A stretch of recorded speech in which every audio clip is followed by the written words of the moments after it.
Chères internautatrices et chers internautateurs, amateurs de bandes, mais pas n'importe lesquelles, de bandes dessinées, bienvenue dans ce Strip Track où nous allons parler forcément de bandes dessinées. C'est pour ça que nous accueillons ici Monsieur Christophe. Comment ça va bien, Christophe? Très bien.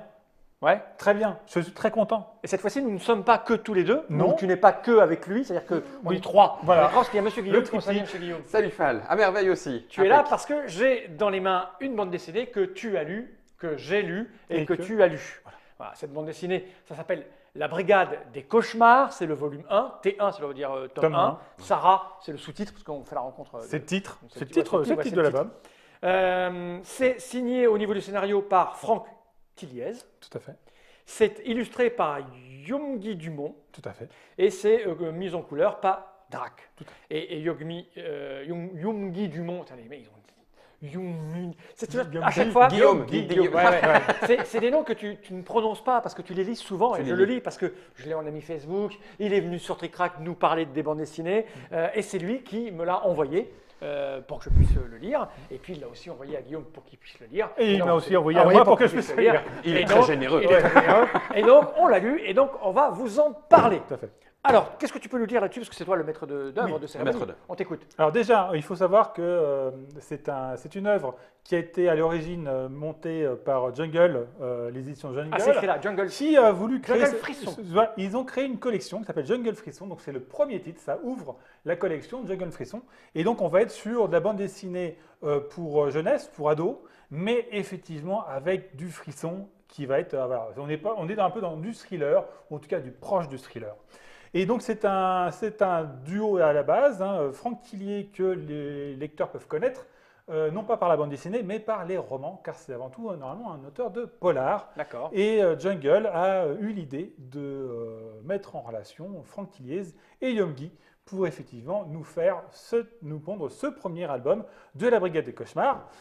La Brigade des Cauchemars, qu'est-ce que c'est? Eh bien tout simplement, ce sont des enfants qui sont envoyés par un scientifique, le professeur Albert Angus, dans des cauchemars d'enfants pour essayer de les soigner. Car effectivement, les enfants font des cauchemars et on va envoyer cette équipe-là, deux adolescents, parce que manifestement, ils ont essayé d'envoyer des adultes grâce à cette machine-là, dans les cerveaux d'enfants, mais ça ne marchait pas. Donc, il faut envoyer des enfants dans le cauchemar des enfants pour essayer de les soigner de ces cauchemars. Et donc voilà, il envoie son propre fils, Esteban, et un autre personnage qui s'appelle Tristan, qui est un fils adoptif qu'il a adopté depuis à peu près 4 ans, mais dont le passé est inconnu puisque lui-même a perdu la mémoire. Donc on sait qu'on va être sur une série avec chaque fois il y a une intrigue, one shot, qui est le cauchemar. Le cauchemar. Entrée dans le cauchemar, sortie du cauchemar. Voilà, ça. Qui est celui du personnage titre. Et puis, il y a un début d'intrigue de fil rouge qui, pour l'instant, on n'a que les prémices, mais effectivement, on sait que par rapport au passé, voilà, on sait que par rapport à Tristan, il va se passer des choses. Ok, alors qu'est-ce qu'on peut dire? Alors moi, je l'ai lu. Je ne lis pas beaucoup de BD parce que je deviens très très vieux. C'est vraiment très très pénible. C'est-à-dire que pour lire des BD, maintenant, moi, je suis comme ça. Alors c'est bien, ça me fait profiter du dessin. Du dessin beaucoup plus qu'avant. Je vois mal de près et je vois mal de loin. Ouais. Donc j'ai des lunettes pour les deux. Et là, je suis en phase où mes lunettes vont pas bien. Donc si je fais ça, j'arrive à lire le texte, mais je ne profite pas du coup de crayon de Monsieur Guillaume, Youngi. Donc du coup, pour bien profiter, donc je suis comme ça. Et je dois dire que c'est pas plus mal parce que tu profites de tous les détails et tu vis chaque case. Et là, alors on en parlera parce que Guillaume n'est pas très friand de ce type de trait-là. Tu m'as l'air plutôt classique. Je suis. Je sais pas si c'est classique la vraie définition. Il m'a fallu un temps pour aller vers la chronique de la vie ordinaire d'un Trondheim ou autre, pour apprécier les donjons, etc. Donc une autre façon de dessiner que, je ne sais pas si c'est vraiment bien ça, mais la ligne claire, entre guillemets, bien ronde, etc. Avec des personnages qui sont un petit peu plus travaillés, j'allais dire presque caricaturé, ou en tout cas certains C'est pas réaliste. certains éléments. Voilà, c'est pas réaliste non plus. Et En même temps, certains Tintin est éléments. pas très réaliste. Non, mais oui, Mais en partant de quoi. l'un ou de l'autre. Ouais. Non, mais entre les deux, il y a cet aspect d'exagérer certaines choses. On parle par exemple des grands yeux bleus de Tristan qui se démarquent et tu te dis, mais pourquoi est-ce qu'il se démarque à ce point-là? Les autres yeux ne sont pas tous comme ça. Mais lui, oui, il y a quelque chose à voir. Est-ce que lui est clairvoyant alors que pour l'instant, il a perdu sa mémoire? On n'en sait rien. Donc, il y a un côté un petit peu exagéré sur certains points du dessin. Il n'empêche qu'avec l'histoire, je trouve que ça va bien. Mais là où on va être, je crois, différent, c'est la façon dont on l'a ressenti. Mais Oui. je te laisse Alors, continuer. c'est rigolo parce que moi, je ne savais. Voilà. Quand je l'ai lu, alors il y a deux choses. Il y a le trait. Donc voilà, on est clairement client ou pas du trait.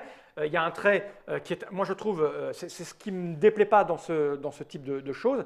Il y a un côté très réaliste. Prenons cette case. Si Germain, tu peux revenir sur la déportée, par exemple. Voilà, ici, là, on va prendre cette case. Je vais zoomer. Voilà. Ça, on est dans du réalisme. Ok.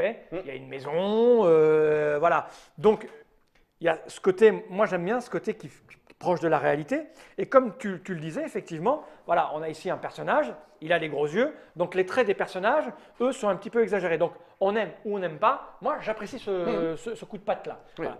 Mais une BD, Moi, tu j'apprends à apprends à l'apprécier. Exactement. Voilà. Après, ce trait, il n'est pas encore tout à fait pour moi, parce que comme tu l'as dit au début, et moi je l'ai senti en arrivant, parce que je te l'ai verbalisé quand je suis arrivé ce matin à l'officine, je me suis dit, voilà, je l'ai lu, et je trouve ça très enfantin, parce qu'il y a le trait d'un côté, il y a l'histoire de l'autre, et le côté du trait auquel j'accroche pas moi trop spécialement, c'est qu'effectivement j'ai trouvé moi que c'était à tous les niveaux, aussi bien au niveau scénario qu'au niveau de la représentation des enfants, des adolescents, très public enfantin, ce que je ne suis plus, parce que je suis un peu âgé, mais c'est là où c'est très bien vu, c'est que moi j'ai ressenti ça en le lisant, aussi bien au niveau de l'histoire, la trame narrative au début, tu vois, c'est très explicatif. Oui.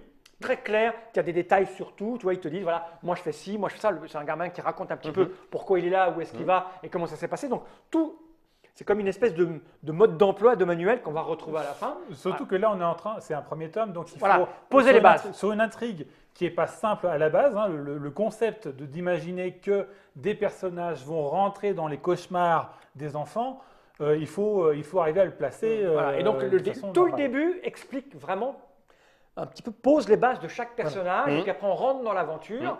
Donc et effectivement, moi j'ai trouvé ça un petit peu pour les enfants, mais c'est normal puisque c'est prévu pour eux. Ok. Et c'est là où c'est drôle, c'est que Guillaume, a priori, n'a pas. Mais moi, je l'ai pas ressenti comme ça. Parce que t'es un enfant encore. Parce que je sais. J'ai grandi un petit peu, Guillaume. Guillaume est resté très C'est ça, enfant. le truc. C'est quand je suis arrivé, je dis, ouais, j'ai trouvé ça bien. J'aime beaucoup. Le propos. Alors, le propos. Après, forcément, en tant que joueur de jeu de rôle, Voilà. On se retrouve. tu dis, mais c'est trop génial tous au les niveau de deux. l'univers du jeu de rôle.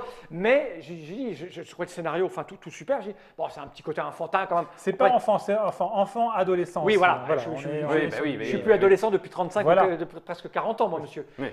Et quand j'ai dit ça dans les jeux de Guillaume, je me suis dit, lui, merde, je suis pas, moi, je suis pas. Non, moi, c'est pas moi. Je suis pas un enfant, mais j'ai bien aimé quand même. Enfin, non, Mais alors, c'est drôle. c'est là où je rejoins aussi ce que tu apportes comme précision, Christophe.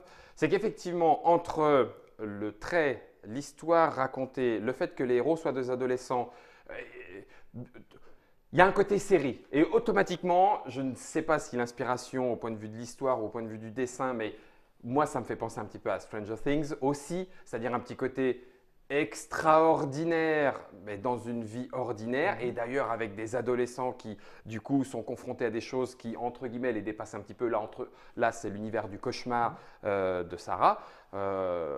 Mais au final, à la fin, j'obtiens un livre, et par rapport à ce que disait Fall, c'est pour ça aussi on en avait discuté ce matin et que ça m'avait un petit peu surpris, où mes plus jeunes enfants à moi, je ne leur ferai pas lire tout de suite. Parce que entre le propos, bien que le trait soit facile d'accès entre guillemets pour eux, il y a des voilà le 6-8 ans, le 6-8 peut-être, 6 non, 8, 10, 12, pas de souci. Mais clairement parce que entre les thématiques et le concept, et pourtant, on pourrait très bien se dire, c'est peut-être moi qui abuse entre guillemets au sens où des cauchemars, tout le monde en fait. Et peut-être que la lecture un petit peu catharsique du livre pourrait aussi très bien faire entraîner une discussion avec les loulous qui diraient moi quand je fais des cauchemars, j'ai pas pensé que ça pouvait être lié à tel ou tel truc. Mais quoi qu'il en soit, il y a une promesse où on sent un petit peu d'ailleurs comme dans Stranger Things où ça me fait penser aussi un petit peu, mais pas avec le même trait, à la BD Seul. Oui.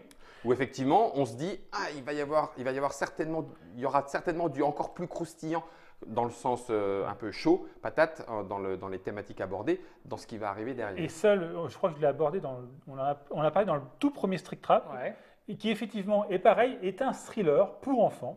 Alors beaucoup plus, d'ailleurs c'est plus enfant, je pense, Seul que la Brigade des Cauchemars, encore que bon, je pense qu'à partir de 8-10 ans ça doit se lire, mais c'est vrai qu'on est dans des propos qui n'est pas habituel par rapport à des bandes dessinées pour jeunesse, parce que là, on parle des enfants. Le cauchemar, il faut quand même le dire, c'est que la jeune fille qui imagine ce cauchemar se retrouve dans une ville entièrement fermée où les adultes chassent les enfants. On va tout spoiler. On va pas spoiler, mais voilà. Mais et ça, c'est le début du cauchemar, c'est ça. C'est ça. Et ça, c'est quelque chose, c'est une mise en situation vachement cruelle. Il faut la faire passer, etc. Et après, une explication avec des thématiques qui sont effectivement, je pense, proches des problématiques du pré-ado maintenant. Oui, pré-ado, oui. Maintenant, très moderne. L'adolescence se termine de plus en plus tôt. De plus en plus tard. Il y a des adolescents de 35 ans maintenant. Oh, ça va, ne regarde pas tout de suite. En tout cas, l'adolescence commence beaucoup plus tôt. Ouais, ça va de 8 ans à 37 ans maintenant, l'adolescence. Donc voilà, ça c'est des thématiques qui touchent et effectivement, je trouve ça très intelligent comme série. Alors, ce qui est intelligent dans la série, je vais donner mon point de vue là-dessus du coup, au niveau du scénario, c'est que je trouve que ce qui est vraiment bien fait, c'est que, moi je l'ai senti comme ça, je ne suis pas la cible, puisque j'ai senti que c'était un peu pour les enfants quand même, ou les adolescents. Et il y a quand même plein d'idées jouissives pour un adulte qui prend du recul. C'est-à-dire d'abord l'univers. Au niveau scénaristique, le professeur qui mène son enquête, etc. Quand on voit des enfants, il y a des règles à respecter, tout ça, tu vois, il y a bien des bases bien solides. Avant d'aller dans le rêve, voilà, puis la police qui arrive, et puis il ne faut pas que la police soit là. Comment ça, il ne faut pas que la police soit là? Oh, c'est louche. Et puis tu as plein de partis pris, on va dire, au niveau de la mise en scène. Moi, j'ai particulièrement aimé, en tout cas, je ne sais pas si ça sera constant dans tous les épisodes qui vont tirer, mais j'ai particulièrement aimé toutes ces choses-là. Je vais essayer de vous le trouver. Voilà, par exemple, ils sont dans un magasin, il y a marqué percer, embellir, griller. Ah, ben tu vois. Quand tu es dans la rue, il y a marqué, par exemple, le restaurant, il s'appelle manger. Ici, le coiffeur, il s'appelle couper. Tu vois, raser. Alors, c'est que des. Là-dessus, j'ai une petite anecdote. Dis-moi. Est-ce que tu te rappelles du film Invasion Los Angeles? Oui, c'est ça, oui, consommer, voilà. c'est ça. Donc, d'ailleurs, je crois que Guillaume pouvait montrer une illustration parce qu'effectivement, il y a dans le film consommer, voilà, conforme, bail. C'est pas tout à fait le même esprit, le même objectif. C'est pas le même esprit. Moi, quand j'ai vu la BD, tu as pensé à ça? Tout de suite, immédiatement, j'ai dit, c'est une référence à. Et ce qui est très drôle, c'est Young-gi, lui, n'avait pas en tête lorsqu'il a créé. Ah ben non. Cette référence-là. Oui, parce que c'est pas tout à fait la même chose. Non. Oui, mais quand tu vois les affiches, publicitaires, juste au-dessus, un peu au-dessous de la page, la coupée. Oui, non, mais c'est ce que fait le magasin. C'est ce que fait le magasin. Oui, mais avec ces personnages mais regarde les personnages terrifiants quand même. Mais oui, mais c'est là où, exactement, c'est là où tu rentres de façon pas subliminale, mais subtile, voilà, on va plutôt dire comme ça. On rentre de façon subtile, mais moi, ça m'a fait relire une deuxième fois l'album pour justement regoûter à ça. C'est-à-dire que tu sais, à ces petits détails-là. Deux fois pour. Non, mais en disant. Au début, tu le regardes, ça t'interpelle, tu cherches pas l'important. Oui. Après, effectivement, tu fais les adultes, ils font ça. Oh, bon, ça attend. Alors, tu regardes et tous les petits clins d'œil te ressortent au visage. Si tu veux pas le lire deux fois, tu fais ça. Et moi, j'ai pas besoin de le lire deux fois. Parce qu'en fait, là, tu vois, prends cette case-là, celle-là. Tu vois, celle-là. Voilà. Moi, cette case, je la lis comme ça. Regarde mon ici, je suis là, donc je suis sur bricolé, je vois les petits gamins, tu vois, ils y vont là, je vois tout, tous les petits détails, donc c'est assez rigolo. Donc j'ai trouvé ça excellent. Et moi j'ai pensé tout de suite au film, et Young-gi m'a raconté que lui au départ il était très content de son idée de mettre des enseignes brutes, voilà, des verbes. Et puis après j'ai dit, comme je suis dans un monde de cauchemars, les affiches, je vais mettre un peu des zombies, des machins, etc. Et c'est après coup qu'il y a pensé. Qu'il a dit, mais c'est la même idée quoi. Mais on a parlé tout à l'heure de Stranger Things, dans ce que tu as décrit aussi sur la façon de l'installer, et je ne sais pas si c'est voulu, l'impression que ça laisse, c'est que, tiens, j'ai eu le sentiment de lire et non pas de regarder un premier épisode de série. Oui. C'est-à-dire, Ah oui, voilà, clairement. Vers quoi il va nous amener? le premier épisode, celui qui installe tout et qui va voir si on hameçonne entre guillemets suffisamment l'intérêt de ceux qui regardent, et là en l'occurrence des lecteurs, pour se dire oui, on va pouvoir amener toute la suite derrière. Parce que après, en termes de cauchemar, là en l'occurrence, le cauchemar est un petit peu particulier, mais les règles de la physique sont peu ou prou quasiment respectées. Mais en termes de cauchemar, on pourrait aller sur des trucs carrément et complètement plus barrés, puisque dans un cauchemar, il peut se passer des tas de trucs où l'espace d'un côté et le temps de l'autre pourraient être complètement déformés, et ça pourrait donner des En trucs termes de cauchemar cauchemardesques. et aussi en termes de thématique par rapport aux raisons du cauchemar, parce qu'à chaque fois, un cauchemar est associé à une problématique de l'adolescence. Et ça, je pense que c'est aussi quelque chose d'intéressant à développer. De toute façon, on est effectivement sur une série qui va être faite. Alors, le nombre d'albums n'est pas encore totalement établi. C'est minimum 3, ça peut aller jusqu'à 5. Voilà. Ça sera quoi en fonction des ventes, de l'attrait du public? Oui, voilà, c'est ça, ça va être ça. Mais en tout cas, il y a un certain, ça va être 3. Ils sont déjà sur le deuxième, clairement. Et puis, il y a un dialogue qui est en train de se monter entre le scénariste et le dessinateur, puisque même Yoongi ne sait manifestement pas toujours vers où va aller. Ça, c'est excellent. Tilly. Et d'ailleurs, je ne sais pas pour le scénariste, mais Yoongi est joueur. Hein. Alors, vous pourrez le trouver d'ailleurs sur Trick Track, parce qu'il va régulièrement sur Trick Track. Il est rôliste aussi. Et du coup, tu sens… Enfin, je ne sais pas si ça t'a fait ça. Au moment où à la fin, il parle du sac à dos. Donc, ils expliquent ce que la brigade des cauchemars doit emporter dans le sac à dos. Et alors, automatiquement, moi, je vois une feuille de perso. Une feuille de perso avec l'équipement en disant, bon, bah, il y a ça, il y a ça, il y a ça. Les notes. Et voilà, sur les notes Quand top tu vois les secrètes. notes, tu penses forcément au jeu de rôle. Attends, je vais zoomer un petit peu, je vais dézoomer un petit peu.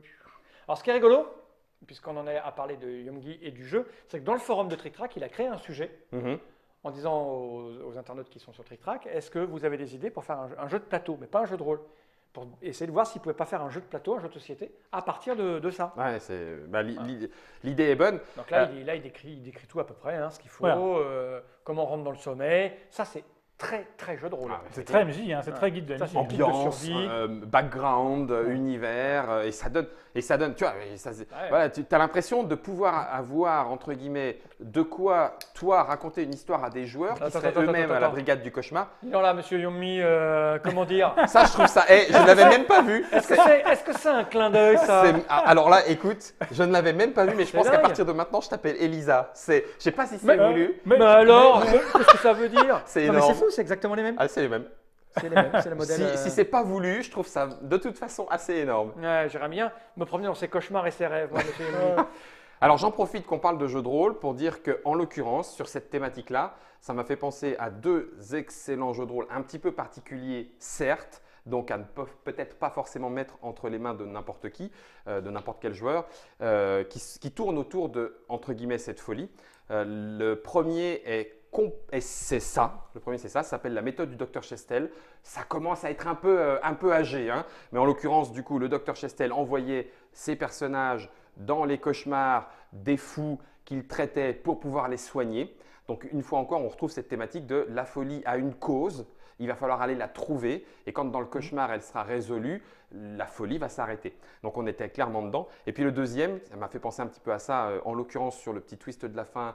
On va pas le dire, mais sur le petit twist de la fin, ça m'a fait penser à Patient 13, qui est chez John Doe et où les joueurs commencent dans un asile, enfermés quasiment avec les mains dans le dos, la camisole de force. Ils n'ont pas de feuille de personnage parce qu'ils ne savent pas pourquoi ils sont là. Ils se réveillent donc dans cet asile, milieu clos, sans feuille de perso. Et puis, allez, roule, à vous d'essayer de vous sortir de ce cauchemar, entre guillemets. Est-il vrai, n'est-il pas vrai? Donc voilà, ça m'a fait penser à deux jeux de rôle en attendant peut-être la brigade du cauchemar en jeu de rôle.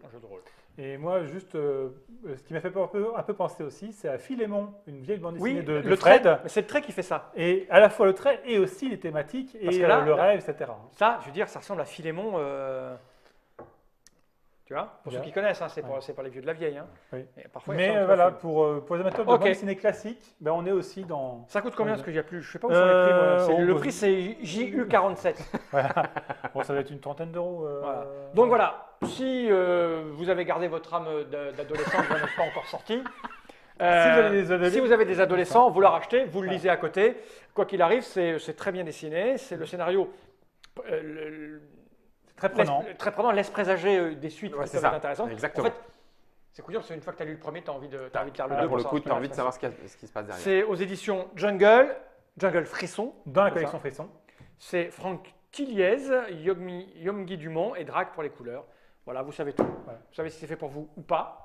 C'est quoi ça? C'est pour tout à l'heure? Non, Non, c'est du c'est coup- juste Ah, le petit clin non, d'œil. voilà. C'est juste le petit clin d'œil parce que c'est aussi Yomgi Dumont, mais là Là, on change. Jeunesse. Jeunesse, voilà, vraiment jeunesse. Donc, C'est ce n'est pas fait du tout pour toi. Non, non. Ah bah, si je- tu veux, mais moi, je lis Enfin, des tu me trucs diras, jeunes, moi. tu me diras. On est dans une école d'enfants avec des super pouvoirs, enfin d'adolescents J'aime bien avec le des trait, en super tout cas. pouvoirs. Et avec une fois encore, on retrouve cette construction et qui est très bien faite parce que les albums sont les histoires. Un album est constitué de plusieurs petites histoires et chaque petite histoire se résout à la fin. Ça passe dans, c'est pas J'aime lire. J'ai perdu le nom, ça doit être Je bouquine, tu l'as un petit peu plus loin, bref, peu importe. Ça passe dans une petite littérature jeunesse et c'est Édition Milan. rassemblé ici en plusieurs épisodes. Et en gros, malgré tout, tous ces super-héros qui vivent plein de petites histoires, il y a une grande intrigue et qui est pareil, qui n'est pas inintéressante, très super-héros. Alors c'est rigolo parce que tu fais le passage avec Batman, tu fais le passage avec la Torche Humaine, tu fais le passage avec la chose. Donc il y a des petits clins d'œil que peut-être d'ailleurs les plus jeunes ne connaissent pas ou connaissent avec les films, les super-héros. Il y en a certains qui sont très drôles, elles se transforment enfin, tu te dis la fille vache en termes de super-pouvoir, excuse, mais pourtant quand elle se met en colère et puis que visiblement elle gonfle et qu'elle te saute dessus avec ses deux cornes, bon, voilà. Donc il y a plein d'humour, il y a Jasmine, la fille somnifère. elle endort tout le monde. Ouais. Avec des thématiques une fois encore, très ado, mais je trouve avec un regard qui est super sympa, parce qu'en même temps, il y a un côté un peu Harry Potter, c'est-à-dire il leur arrive des aventures dans un monde un peu d'adultes, avec leur professeur et avec le pseudo FBI, en tout cas celui qui surveille les super-héros. Donc voilà, c'est aussi de cet illustrateur, Yomgi Dumont, et ça valait le coup d'œil. Je me suis dit, tiens, je les amène à la fin de la Brigade des Cauchemars. Tu as bien fait. N'hésitez Oui. pas. J'aime beaucoup le trait. Je regarde, j'en profite. Je découvre. Bien, bon, découvre. tu sais quoi, moi, si tu veux, je te les prête. Mais ouais, T'as vu? Encore Ça fait avec beaucoup les de yeux. pages encore. Hein. Putain, les mecs. 4 albums, l'école Là, on a est sur 47 pages, hein. d'autres écoles, il y a d'autres écoles et donc qui se tirent un petit peu la bourre, école privée, il y a des grands méchants visiblement, l'Hydre et Co, qui ont des ramifications pour venir pervertir les super-héros. Ok. Bref, Ben voilà, vous savez, ça s'est sorti il y a un moment déjà alors. il y en a déjà Non, 4, moi, donc Il y en a oui, quatre, oui, voilà, c'est un déjà moment. un peu La plus- nouveauté du moment, c'est ça. C'est la Brigade des Mais Cauchemars. sorti ce mois-ci, fin au mois d'octobre. Oui, sorti oui, là, ça. il sort. Oui, Il est oui, sorti là, juste là. c'est tout récent. Voilà, vous savez tout. Merci Christophe d'être venu Merci jusque-là. à vous. Merci Guillaume. On en reparle Et quand puis, tu veux. de ça. Dans ma shop, ça serait excellent. Ah, Enfin, d'aller ça filer va des nickel. cauchemars, bien Ah, sûr, évidemment. Nickel. Ouais, pas mal. Je savais. Mais je te ferai pas des cauchemars d'adolescents. Ah oui, bah, Voilà, non, je sais bien, oui. Ah, Je sais bien. ah, toi, les ceintures à clous. C'est moi qui. Bien, il est temps de regarder ces caméras à droite de l'objectif et de dire à un prochain strip track, Tout à fait. Jenny Rye. Right.